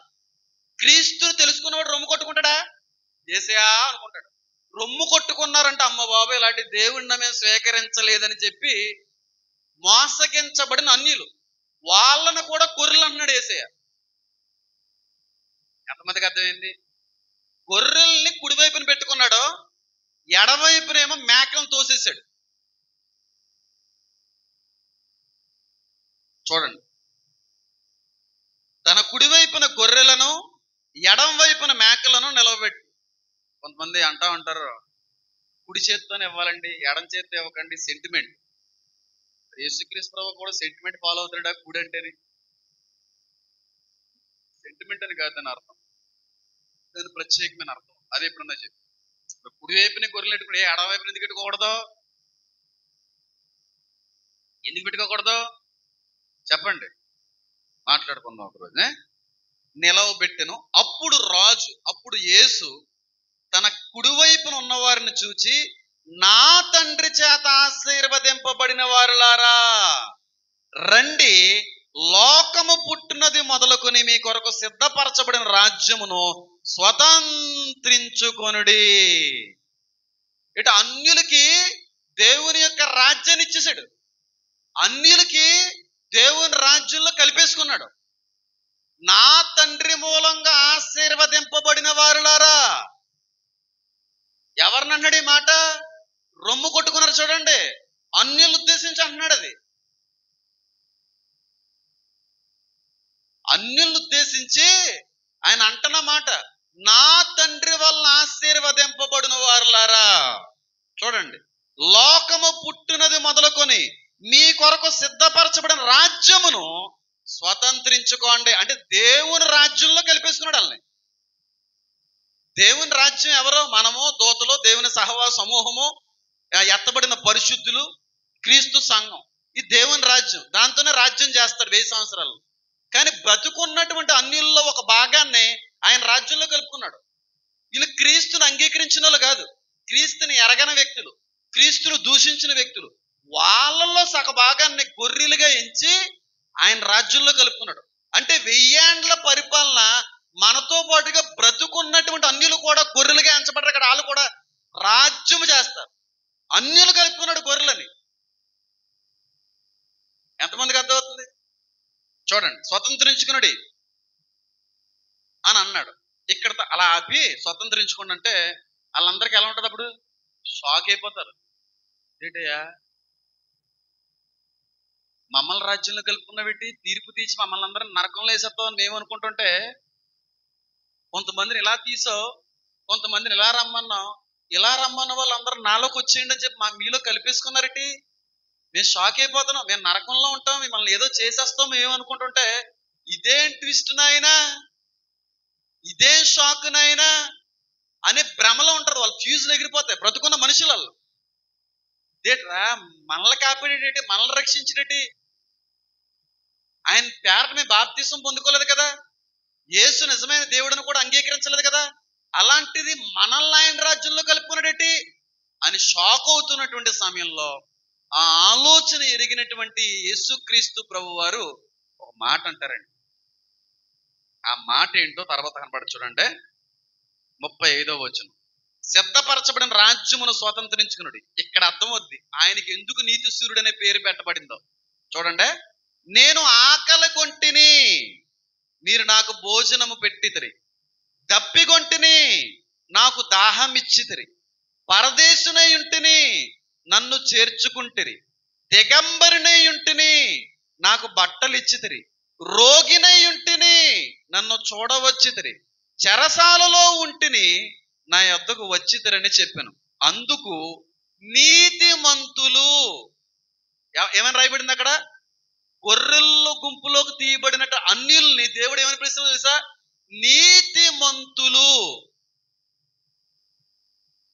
నీతిమంతులు. అప్పుడు నీతిమంతు, ప్రభువా ఎప్పుడు నీవు ఆకలి కొండుట చూచి నీకు ఆహారం ఇచ్చాం, నువ్వు ఎప్పుడు ఆ దాహం వేసింది, ఎప్పుడు మీకు ఆ దాహాన్ని తీర్చాం, ఎప్పుడు మీరు పరదేశీ ఉన్నారో మిమ్మల్ని మేము ఎప్పుడు చేరదీసాం, మీకు బట్టలు లేకుండా దిగంబరి ఉన్నప్పుడు మేం మీకు బట్టలు ఇవ్వడం ఏంటయ్యా,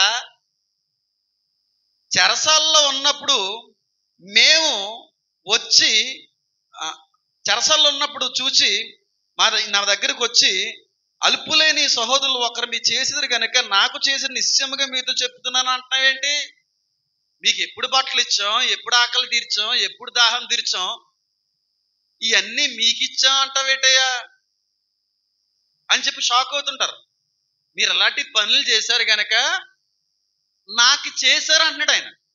అప్పుడు వాళ్ళు ప్రశ్నిస్తారు, మేము ఎప్పుడు చేయలేదు కదా, మీకు ఎప్పుడు బట్టలు ఇవ్వలేదు, ఇంకా తిట్టాం మిమ్మల్ని, ఇంకా కొట్టి ఉండొచ్చు మా పూర్వీకులు, ఇంకా దూషించి ఉండొచ్చు యేసు అలాంటి దేవుడు ఇలాంటి దేవుడు అని. అలాంటి ఒళ్ళు పట్టుకుని నీకు దాహం ఇచ్చాను అంటున్నావు, దాహం తీర్చాను అంటున్నావు, ఆకలి తీర్చాను అంటున్నావు, వస్త్రహీనుడై ఉంటే మీకు బట్టలు పెట్టారు అంటున్నావు, ఇదంతా ఎక్కడ చేసావే, మేము చేయలేదు కదయ్యా అని వాళ్ళు అడుగుతుంటారు. షాక్లో ఉన్నారు కదా. గొర్రెల్లోకి తీసుకుని ఆయన రాజ్యంలో కలిపినప్పుడు మేము చేయలేదు కదా, చేయలేదు కదా, చేయలేదు కదా, చేసామని అంటున్నావు ఏంటని అంటుంటే ఆయన అంటాడు, చూడండి ఇక్కడ మాట,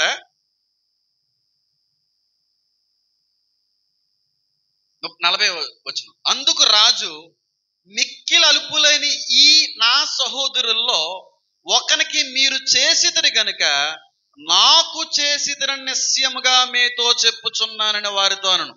అప్పుడు ఆయన ఎడమ వైపు నుండి వారిని చూచి, శపింపబడిన వారిలారా, నన్ను విడిచి అపవాదికి మన దూతలకు సిద్ధపరచి నిజ్ఞాగ్నుల్లోకి పోవుడి. నేను ఆకలి గొంటిని, మీరు నాకు భోజనం పెట్టలేదు, దప్పిగొంటిని, మీరు నాకు దాహం ఇయ్యలేదు, పరదేశినై ఉంటిని, మీరు నన్ను చేర్చుకోనలేదు, దిగంబరినై ఉంటిని, మీరు నాకు బట్టలు ఇయ్యలేదు, రోగినై చెరసాల్లో ఉంటిని, మీరు నన్ను చూడరాలేదని చెప్పాను. అందుకు వారును, ప్రభువా మేమెప్పుడు నీవు ఆకలి కొండుటి అయినను, దప్పిగొండుటి అయినను, ప్రదేశీ ఉండుటి అయినను, దిగంబరి ఉండుటి అయినను, రోగి అయి ఉండుటైనను, చెరసాల్లో ఉండుటైనను చూచి నీకు ఉపచారము చేయకపోతుమని ఆయన అడిగెదరు. అందుకని మిక్కిలి అలుపులేని వీరిలో ఒకరినైనను మీరు ఇలాగూ చేయలేదు గనక నాకు చేయలేదని మీతో నిశ్చయముగా చెప్పుచున్నాను వారిదనను. వీరు నిత్య శిక్షకు, నీతిమంతులు నిత్య జీవమునకు పోదురు. అంటే మేకలన్నీ కూడా ఏ శిక్షకే, నరకానికే. 1000 ఏండ్ల పరిపాలన తర్వాత కూడా నరకానికే వెళ్తారు. కానీ ఈ అన్యుల్లో నుంచి తీయబడిన గొర్రెల గుంపును చూడండి, వాళ్ళు ఎక్కడికి వెళ్తారంట, నిత్య జీవానికి.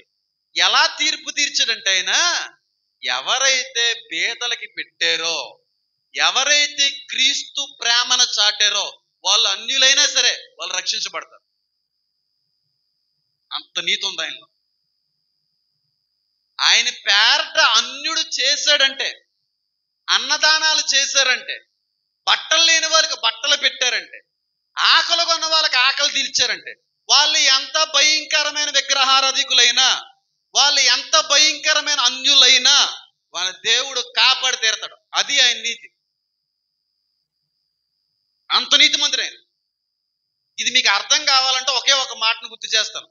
ధర్మశాస్త్రం అంతయు కూడా నిన్ను వలె నీ పొరుగు వారిని ప్రేమించాలనే ఒక్క మాటతో సంపూర్ణమై ఉన్నది. ఇక్కడ నెరవేరుతుంది అన్నమాట.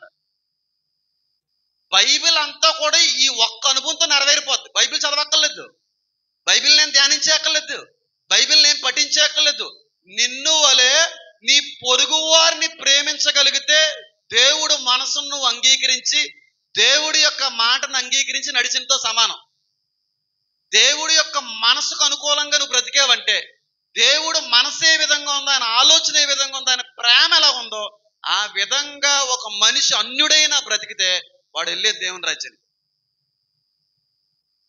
ఎంత నీతిమంతుడైన, అందుకే నీతిశూరుడు పేరు పెట్టాడు అని. వాడు అన్యుడైనా, దేవుని విసర్జించిన, వాడు బాప్తీసం పొందుకోకపోయినా, మళ్ళీ చెప్తున్నాను చూడండి, ఆ సమయంలో బ్రతుకున్న వ్యక్తుల గురించి చెప్తాను.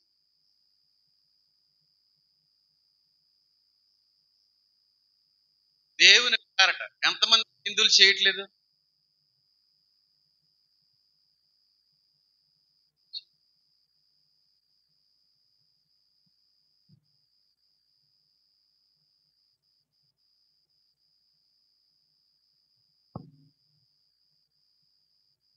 మనకంటే ఎక్కువ ప్రేమ హైందువులు, అన్యులు చూపుతూ ఉంటారు. మీకు తెలుసా? అన్నదానాలని, వస్త్రదానాలని, లేకపోతే అనాథల్ని చేర్చుకుని అనాథాశ్రయాలు కట్టించడం అని. క్రిస్టియన్స్ ఒకటే కాదు, అన్యులు కూడా చేస్తూ ఉంటారు. అదంతా కూడా ధర్మశాస్త్రానుసారమైన క్రియ. దేవుడి యొక్క మనసు ఏ విధంగా ఉందో ఆ విధంగా బ్రతుకుల వాళ్ళందరూ గుర్రుల గుంపులో ఉంటారు, మేకల్లో ఉండరు. కొంతమంది అన్నీ ఉంటాయి, ఒక పేదోళ్ళ సహాయం చేయరు, లేనోళ్ళకి పెట్టరు, ఎంతున్నా ఆలు తినడానికే సరిపోద్ది అన్నట్టుగా దాచుకుంటారు. కానీ ఒక్కరు కూడా సహాయపడేటువంటి విధంగా నువ్వు లేకపోతే, ఒక్కరు కూడా నువ్వు దీవెనకరంగా నువ్వు లేకపోతే నువ్వు మేకల గుంపులో ఉంటావు. నిన్ను మంచి సమరయుడు కథ విన్నారా? నిన్ను వలె నీ పొరుగు వాళ్ళని ప్రేమించాలనే మాట చిన్నదే. ఆ చిన్న మాట కానీ మనం నెరవేర్చగలిగితే హైందువులైనా అన్యులైనా వెళ్ళే దేవుని రాజ్యానికి. మంచోడు అయి ఉండి నీతిగా బతికి, న్యాయంగా బతికి, అనేక మందిని సహాయపడుతూ దీవెనకరంగా బతికేవనుకో, నువ్వు వెళ్ళే దేవుని రాజ్యానికి. అంత నీతిమంతుడే. ఎందుకంటే క్రీస్తుని అంగీకరించలేదంతే, కానీ క్రీస్తు చేయాలన్న పనులన్నీ నువ్వు చేశావు. క్రైస్తుడు గొర్రెలు చేయాలన్న పనులన్నీ నువ్వు చేశావు. బైబిల్ చెప్పినటువంటి అన్నీ కూడా నువ్వు పాటించావు. నువ్వు వెళ్ళే దేవుని రాజ్యానికి. ఇప్పుడు చెప్పండి, దేవుడు అన్యాయస్తుడా, పక్షపాత? అసలు చాలా నీతిమంతుడు అమ్మాయిన. వాళ్ళందరూ షాక్ అయిపోతారు. అందుకే అంటారు, ప్రశ్నిస్తున్నారు, మేమెప్పుడు చేసాం అదేంటి? నువ్వు లేని వాళ్ళకి, మనుషులకి ఎవరికి సాయం చేసినా నాకు చేసినట్టే, లేని వాళ్ళకి పెట్టామంటే నాకు పెట్టినట్టే. అలాంటి నీతిమంతులు, మంచిగా నీతిగా న్యాయంగా అనేక మందికి సహకారులుగా బ్రతికిన వ్యక్తులు క్రీస్తుని అంగీకరించకపోయినా వాళ్ళు దేవుని రాజ్యంలో ఉంటారు. అంత గొప్ప నీతి ఆయనలో ఉంటుంది. ఇది తెలియక ఇంకా అన్యుల దగ్గర చెడ్డ అభిప్రాయాన్ని తెచ్చిపెట్టేసుకున్నాము. నేను సేవలోకి రాకుండా చెప్పాను సార్ అని చెప్పలేదమ్మా నీకు? రోమిలికి రాసిన పత్రికలో మాట అప్పుడు చెప్పాను, ఎవరికి చెప్పొద్దని చెప్పాను. ధర్మశాస్త్రం లేకపోయినను ధర్మశాస్త్రానుసారమైన రీతిలో జీవించిన వ్యక్తి ధర్మశాస్త్రము తీర్పు తీర్చున్న ప్రకారంగా ఆ వ్యక్తి నీతిమంతుడు అవుతాడు లేదా? రోమిలికి రాసిన పత్రిక సత్యం 12వ అధ్యాయం. అంత గొప్ప దేవుడు ఈ విషయాన్ని అన్యులందరికీ చేర్చండి. అలాగని చెప్పి బాప్తీసం ఆలస్యం చేసేసి, బాప్తీసం తీసుకోకుండా ఆయన విసర్జించి చచ్చిపోతే మళ్ళీ వేరే పరిణామాలు ఉంటాయి. ఆ టైంలో విడవబడినటువంటి వ్యక్తుల గురించి మాట్లాడుతున్నాను. ఒకవేళ తర్వాత తీర్పులో కూడా ఇలాంటి నీతి క్రియలను బట్టి ఖచ్చితంగా దేవుడు రక్షిస్తాడని అనుకుంటున్నాను. ఎందుకంటే బతుకున్న వాళ్ళ పట్ల అలాంటి తీర్పు తీర్చినప్పుడు, అంతకంటే ముందుగా చచ్చిపోయిన వ్యక్తులు ఇలాంటి అనుభవాలు, ఇలాంటి విషయాలు, ఇలాంటి క్రియలు, కార్యక్రమాలు చేసి ఉంటే ముందుగా చచ్చిపోయిన వాళ్ళకు కూడా ఖచ్చితంగా దేవుడు రాజ్యం ఇస్తాడని నేను నమ్ముతాను.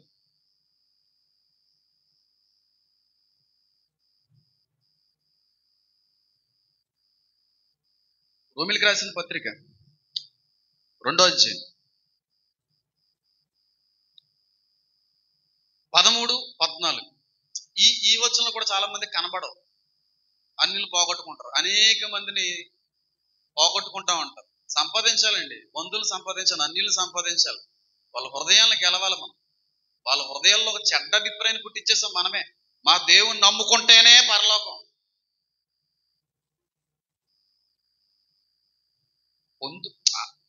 అమ్మో, ఈ క్లారిఫికేషన్ అయిపోతే మనం తప్పు అవుద్దేమో. ఇప్పుడు వీళ్ళందరూనే క్రీస్తుని నమ్మకుండా కూడా నీతి క్రియలను బట్టి, ప్రకటన గ్రంథం 11లో నీతి క్రియలు వాళ్ళ వెంట వెళ్ళని ఉంటుంది. ఇప్పుడు మరి వీళ్ళందరూ దేవుని రాజ్యంలో కలిసిపోతారో, అంతకు ముందు క్రీస్తుని అంగీకరించి బాప్తీసం పొందుకున్న వాళ్ళని వీళ్ళని ఒకే గుంపులు ఎడతాడా? గొర్రెలే, కానీ మనకున్న స్థానాలు వాళ్ళకు ఉండవు. పరలోకంలో ఉంటారు వాళ్ళు, మనకున్నంత గొప్ప స్థానం వాళ్ళకు ఉండదు, గొప్ప స్థాయి మనకు ఉండదు. పైగా వీళ్ళు శ్రమలన్నీ అనుభవించి ఆ స్టేజ్కి వస్తారు, మనం శ్రమలు అనుభవించాం. ఎంతమందికి అర్థమైంది? 10th ఫస్ట్ అటెంప్ట్ లో పాస్ అయినోడికి ఒక రకమైన పేరు ఉంటుంది. అదే 10th ఫెయిల్ అయ్యి సప్లిమెంటరీలో పాస్ అయ్యాడు అనుకోండి, ఆడికి ఒక రకమైన పేరు ఉంటుంది.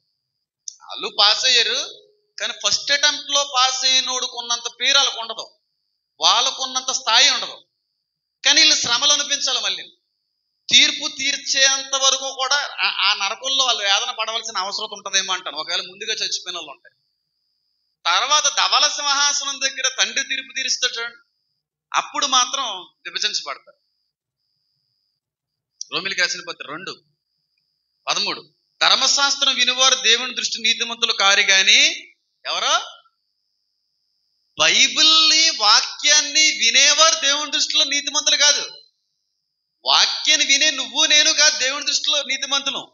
ధర్మశాస్త్రం అనుసరించి ప్రవర్తించువారు నీతిమంతులు.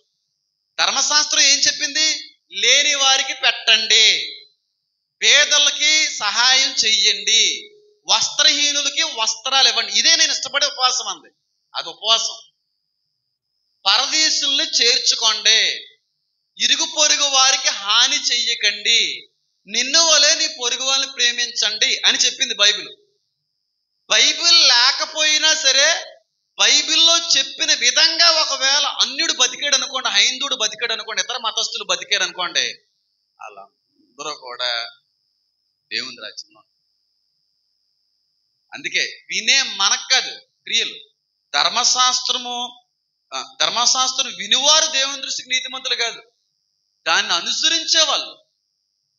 వినేవాళ్ళు క్రైస్తవులు, కానీ క్రీస్తుని అంగీకరించకపోయినా క్రీస్తు యొక్క ప్రేమకు అనుగుణమైన రీతిలో బతుకుతారు చూడండి కొంతమంది, వాళ్ళందరూ రక్షించబడతారు. చూడండి, ధర్మశాస్త్రం అనుసరించి ప్రవర్తించువారు నీతిమంతులుగా ఎంచబడుదురు. ఎలా ఎంచబడతారు? మత్తయి సువార్త 25 చూసి వీరు నీతిమంతులు అని రాశాడు అక్కడ. ఇక్కడ నీతిమంతులుగా ఎంచబడతారు. ఇందాక మత్తయి 25:34 వచనం దగ్గర వీరు నీతిమంతులు, ఆ నీతిమంతులే ఇక్కడ నీతిమంతులుగా ఎంచబడిన వారు. నరహత్య చేయకుండా ఉన్నారు వాళ్ళు, వ్యభిచారింపకూడదు, వ్యభిచారం చేయకుండా ఉన్నారు, దొంగతనం చేయకుండా ఉన్నారు, పొరుగు వాళ్ళని దూషించకుండా ఉన్నారు. ఇవన్నీ చేశారు, ప్రేమ అంతా కుమ్మరించారు, కానీ వాళ్ళకి లేనిది బాప్తీసం, యేసు నమ్మలేదంతే. అలాంటి వారికి దేవుడు ఎలా తీర్పు తీస్తాడు చూడండి. ధర్మశాస్త్రం లేని అన్ని జనులు, చూడండి, అన్ని జనులకి బైబిల్ లేదు, మనకుందా? ధర్మశాస్త్రం లేని అన్ని జనులు స్వాభావికముగా ధర్మశాస్త్ర సంబంధమైన క్రియలు చేసిన యెడల వారు లేని వారైనను తమకు తామే ధర్మశాస్త్రమైనట్టున్నారు. అట్టి వారు మనసాక్షి కూడా సాక్ష్యం ఇచ్చుచుండగును. వారి తలంపులు ఒకరిదాని మీద ఒకటి తప్పు మోపలేక తప్పు లేదని చెప్పుచుండగును. ధర్మశాస్త్రానుసారము తమ హృదయములందు వ్రాయబడినట్టు చూపుచున్నారు. దేవుడు నా స్వార్థ ప్రకారం యేసుక్రీస్తు ద్వారా మనుషుల రహస్యములు విమర్శించిన ముందు ఇలా జరిగింది. ఇప్పుడు అక్కడ సింహాసనం వేసారు చూడండి, ఆ టైంలో జరిగింది. శపించబడిన వారులారా పండి అన్నాడు చూడండి, విమర్శించాడు. అదే పైన కూడా ఉంది ఇంకో విమర్శిస్తాను. ఇప్పుడు చెప్పండి, దేవుడు పక్షపాత, దేవుడు అన్యాయస్తుడా, నీకంటే నాకంటే అన్యుల్ని ఎక్కువ ప్రేమిస్తున్న దేవుడమ్మ ఆయన. ఇతర మతస్థులు మరింతగా ప్రేమించే దేవుడు. వాళ్ళ చేతిలో బైబిల్ ఒకటే లేకపోవచ్చు, బైబిల్లో ఉన్నవన్నిటినీ కూడా పాటించే ఏ మంచోన్నైనా సరే దేవుడు వదిలిపెట్ట.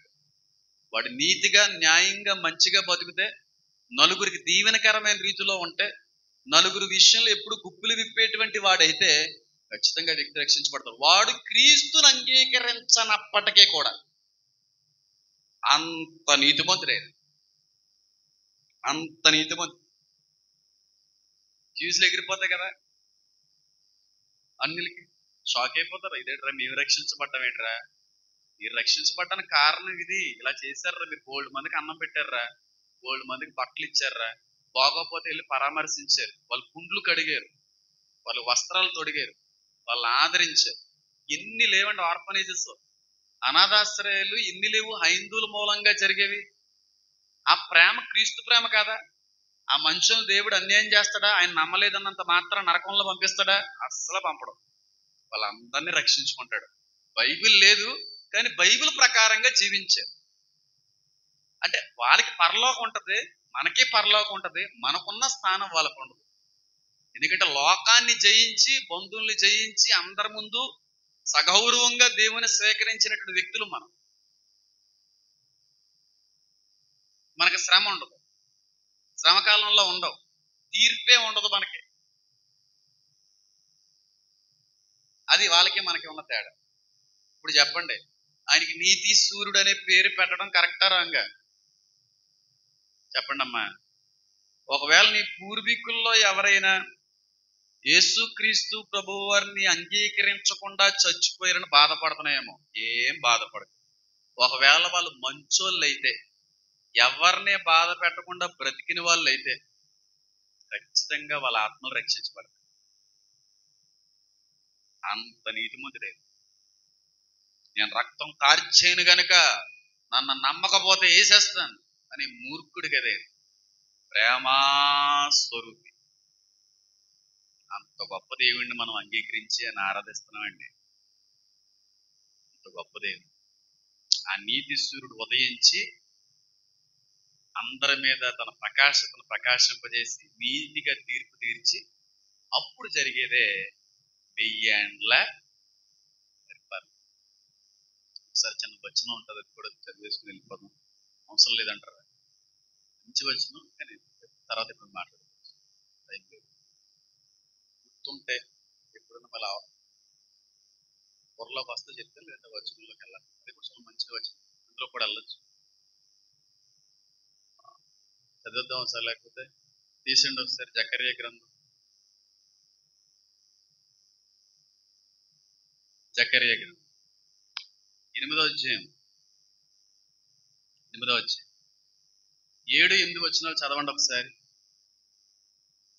సైన్యములకు అధిపతియగు యెహోవా సెలవిచ్చినదేమనగా, తూర్పు దేశములో నుండి పడమటి దేశములో నుండి నేను నా జనులను రక్షించి యెరూషలేములో నివసించుటకై వారిని తోడుకుని వచ్చేదను. వారు నా జనులయుందురు, నేను వారికి దేవుడినై.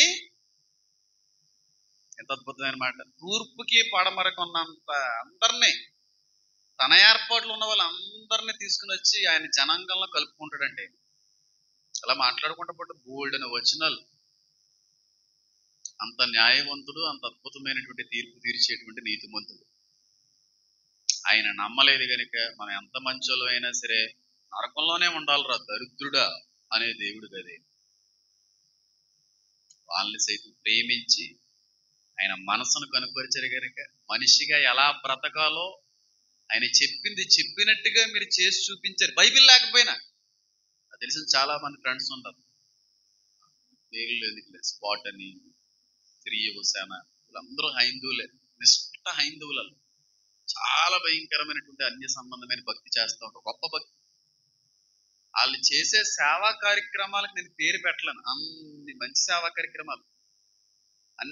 సేవా కార్యక్రమాలు చేస్తూ ఉంటారు. కానీ వాళ్ళు దేవుని అంగీకరించలేదు.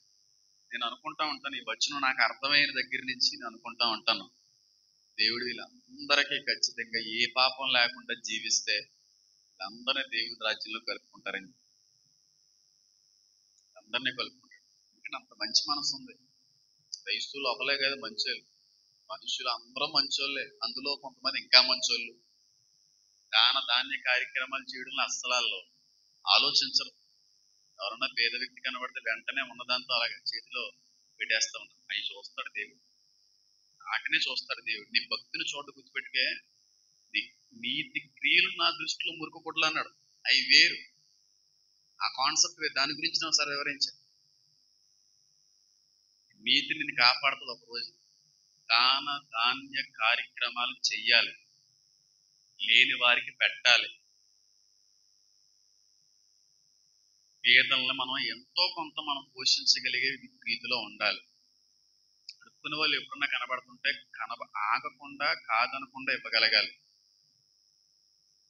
నాలో పుష్కలంగా ఉంది, మా ఇంటి వారిలో పుష్కలంగా ఉంది, నా పుట్టినోళ్ళు ఇంకా ఎక్కువ. ఈవెన్ దో మీకు క్రైస్తవులు అయినా సరే, మా చెల్లికి అయితే చెప్పక్కర్లేదు. రోడ్డు మీద కుక్క దెబ్బ తగిలేసి పడుకుంటే ఇంటికి తీసుకొచ్చి కొట్టుకెళ్ళాలి. కుక్కలు చేసిన వాళ్ళు కూడా అంటే ప్రేమ ఈ విషయంలో చూపించిందని, మనుషుల విషయంలో చూపిస్తే మరింత మంచిది. పేదలకి పెట్టండి, లేని వాళ్ళని పోషించండి. అది మీకు చాలా మంచి ప్రతిఫలం ఇస్తుంది దేవుని రాజ్యంలో. ఆయన నీతి సూర్యుడు. ఆ నీతి సూర్యుడు ఆ చీకటిలో ఒక్కసారి ప్రకాశించి ఆయన చేసేటువంటి నీతి తీర్పు అనేక మందిని ఏం చేస్తుంది, రక్షిస్తుంది. అందుకు నీతి సూర్యుడు అనేటువంటి పేరు ఆయనకి పెట్టబడింది. అంతేగాని ఏదో ఏదో ఏదో కానీ చదివేసుకుంటూ వెళ్ళిపోతే శాపాలు వచ్చి పడిపోతాయి. శాపాలు వచ్చి పడిపోతే మళ్ళీ చెప్పి ఇష్టానుసారంగా బైబిల్ మనకు నచ్చినట్టుగా అర్థం చేసుకోవడం మహాఘోరాధిఘోరమైనటువంటి పాపం. బైబిల్లో అదే ఉంది, వీటిలో తీసినవాడు వీటిలో కలిపినవాడు శాపగ్రస్తుడు అవుతాడు. అందుకే నేను బాగా అర్థమయ్యి మీకు వివరించే, మీకు బోధించగలిగే సేవకులను ఎన్నుకుంటాడు దేవుడు. కానీ ఈరోజు అలా లేదు కదా. విశ్వాసం మేము పాస్టర్లే. ఆ అంటే ఈ రాదు, ఈ అంటే బి రాదు, బి అంటే జెడ్ రాదు, జెడ్ అంటే ఎల్ రాదు, అందరూ పాస్టర్లే. వాళ్ళు నమ్ముకొని వచ్చిన విశ్వాసాలు అందరూ ఆడితో పాటు. అందుకే అంటారు కదా, ప్రభు నీ పేరట అయి చేసావునైనా, ఈ చేసానైనా, అది చేసానైనా, ఇది చేసావు అంటే ఎవడ నువ్వు, ఎవడ నాకు తెలియదు అంత అన్నాడా. ఎవరినన్నాడు? పాస్టర్. పిలుపు లేని పాస్టర్. దేవుని ఏర్పాటు ఉండాలి, దేవుని పిలుపు ఉండాలి, దానికి తగిన వరాలు దేవుడు ఇస్తాడు. చక్కగా సంఘాన్ని కట్టాలన్నా. యూట్యూబ్లో కొంతమంది ఫాలోవర్స్ రెగ్యులర్గా మెసేజ్ల్లో కమెంట్స్లో వాళ్ళు కమెంట్ చేస్తున్న ఏకైక విషయం ఏంటి తెలుసా? పాపం వాళ్ళకి తెలియదేమో, వాళ్ళు కూడా నా సంఘస్థులే. మీ సంఘస్థులు చాలా దృష్టిమంతులండి బాబు, మీ సంఘ సభ్యులు చాలా ధన్యులండి బాబు అని చెప్పి మెసేజ్ చేస్తూ ఉంటారు. మేమైతే జస్ట్ వింటున్నాం చెవుల ద్వారా, వాళ్ళు కళ్ళతో చూస్తున్నారు మీ వాక్యాన్ని, ఎన్ని మెసేజ్లు. కానీ వాళ్ళకి తెలియదు, వాళ్ళు అందరూ మన సంఘ సభ్యులే, వాళ్ళందరూ నా దృష్టిలో నా సంఘ విశ్వాసులే. నేను పెట్టే ఆహారాన్ని బట్టి పోషించబడుతున్నారంటే ఖచ్చితంగా నాకు సంతోషించే విషయం. కట్టాలి, సంఘాన్ని జాగ్రత్తగా కట్టాలి. ఏదో వాక్యం చెప్పి వెళ్ళిపోయాం అన్నట్టుగా ఎప్పుడూ ఉండకూడదు. నిన్న ఇంచుమించుగా నేను 7 hours జర్నీ చేశాను. అసలు చాలా చాలా డిఫికల్ట్ ఉంది, ఎందుకంటే ప్రయాణాలు. అక్కడికి వెళ్ళిన తర్వాత వాళ్ళు ఒక మాట అన్నారు, నాకు బాధేసి. వాళ్ళు ఏమన్నారంటే, అక్కడికి వచ్చిన వెంటనే 8 o'clock మీకు మైక్ ఇచ్చేస్తామండి, వాక్యం చెప్పేచ్చండి అన్నారు. అందుకని నేను కొంచెం త్వరగా వెళ్ళే ప్రయత్నం చేశాను. అక్కడికి వెళ్ళిన తర్వాత అక్కడ ఏజెన్సీ ప్రాంతం కదా, అందరూ కొంచెం లేటుగా కూడుకుంటారంట. అదేంటండి 8 o'clock ఇచ్చేస్తానన్నారు కదా, మరి మళ్ళీ ఇప్పుడు 10 గంటలకు 10:30 మైక్ ఇస్తానంటున్నారు ఏంటండి, వాక్యం ఎప్పుడు చెప్తాను, మళ్ళీ నేను ఎప్పుడో ఉదయానికి వెళ్ళాలి, తర్వాత సర్వీస్ ఉంది, మీటింగ్ ఉంది అని అన్నాను. అన్న తర్వాత లేదండి లేటుగా వస్తారండి జనాలు అని చెప్పి అంటే అన్నాను. కానీ ఎందుకన్నాను, ఎలాగో వచ్చాం కదా, వచ్చిన వాళ్ళు ఎంత లేట్ అయినా చెప్పి వెళ్ళాలి కదా అని చెప్పి మళ్ళీ నా పరిశుద్ధాత్మ దేవుడు ఎప్పుడైతే నన్ను ప్రేరేపించాడో మీటింగ్ ప్రాంగణానికి తీసుకుని వెళ్ళిపోయారు. భోజనం వదిలి పెట్టేసి చక్కగా ఉండరు భోజనం, మనకంటే బాగా ఉండరు భోజనాలు. ఏజెన్సీ ప్రాంతం చికెన్ కర్రీ, వెజ్ బిర్యానీ, అంత హైలైట్ ఉందంటే అంత హైలైట్, చాలా అద్భుతంగా. తినేసి వెళ్ళిపోయిన మీటింగ్కి. వెళ్ళిపోయిన తర్వాత అక్కడున్న పాస్టర్ గారు అనుకున్నారు, అలాగే 9:30 అంత 10 అయిపోయింది, తిట్టేస్తానేమో అనుకున్నారు. ఏం అనలేదు. ఎలాగో ఒక అరగంట ఎంతో వాక్యం చెప్పి వెళ్ళిపోతాడో అని అనుకున్నారు. వాక్యం చెప్పే ముందు 10 గంటలకు మొదలెడుతున్నాను, ఎప్పుడు ముగిస్తాను నాకు తెలియదని చెప్పి 11:30 వరకు మీరు వాక్యం చెప్తే నాకు వినాలని ఉందన్నాడు ఆయన. ఆయన అన్నట్టుగానే 11:30 వరకు వాక్యం చెప్తానే ఉన్నాను. ఆయన ఎంత సంతోషించాడు. వెళ్ళిపోతాం అనుకున్నాం, అరగంటలో వెళ్ళిపోతారు అనుకున్నాం. ఇంత సమయాన్ని వెచ్చించి ఈ అడవంతా దాటుకుని మళ్ళీ ఎలాగెళ్తారో, బేగి వెళ్ళిపోతారేమో. మేడం గారు కూడా చెప్పారు, పంపించేంటి కొంచెం బేగాని. 11:30 వరకు దేవుడిచ్చిన అవకాశం. మళ్ళీ వాళ్ళ దగ్గర కలుస్తానే లేదు. అలాంటి వాక్యాన్ని వాళ్ళు వింటారా వినరు. వీలున్నప్పుడే, ఆ అవకాశం ఉన్నప్పుడే, సమయం ఉండగానే ఒకరినొకరు బుద్ధి చెప్పుకోండి. అందరినీ అలా వెలిగించి వాక్యం అయిపోతుంది. అమ్మ ఎంతమంది బాప్తీసం తీసుకుంటారు, 30 మంది పైగా కూర్చొని నిలబడితే ఎంత ఆనందించే పెద్ద కానుక అది. నాకు వచ్చే కానుకలు, మీటింగ్కి వెళ్ళి కానుకలో 70% ఆయిల్కి అయిపోతుంది. హైదరాబాద్ వెళ్ళి మీటింగ్కి వెళ్ళి వస్తే కారు మీద 10,000 అవుతుంది.